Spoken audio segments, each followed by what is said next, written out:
या क्षणाची मोठी बातमी पुण्यातून आहे। पुण्यातील सुप्रसिद्ध असलेल्या गुड लक कॅफेच्या बनमस्कामध्ये काचेचा तुकडा चक्क आढळलेला आहे। गुड लक कॅफे पुण्यातील खवय्यांसाठी एक अतिशय प्रसिद्ध ठिकाण आहे। इराणी चहा आणि बनमस्कासाठी नागरिकांनी अक्षरशः या ठिकाणी रांग लावलेली असते। मात्र याच गुड लक कॅफेच्या बनमस्कामध्ये काचेचा तुकडा आढळलाय। या घटनेचा व्हिडिओ आता सोशल मीडियावर व्हायरल झाला असून याबाबत आता गुड लक कॅफेच्या व्यवस्थापनाकडून घटनेची गंभीर दखल घेण्यात आली आहे। हा प्रकार कसा घडला या संदर्भात सीसीटीव्हीची पडताळणी सुरू अशी माहिती कॅफेच्या व्यवस्थापनाने दिलेली आहे।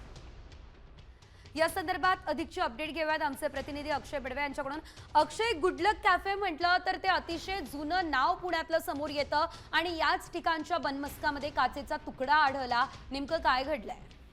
निश्चितपणे पुण्यातील गुड लक कॅफे हे अगदी लहानांपासून ज्येष्ठांपर्यंतच्या मुखात असलेलं एक नामांकित कॅफे आहे। या ठिकाणी बनमस्का आणि चहा पिण्यासाठी अनेकांची रीत लागलेली असते।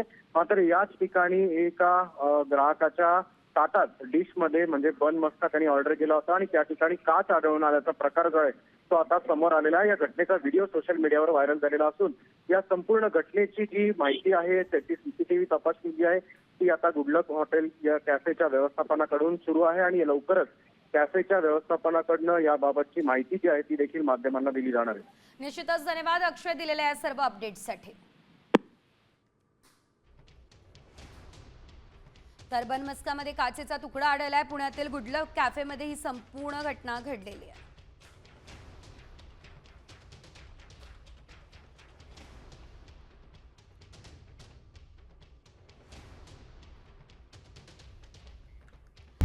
आता isakal.com आहे देशातील नंबर 1 ची मराठी न्यूज वेबसाईट। प्रत्येक अपडेटसाठी isakal.com ला नक्की भेट द्या।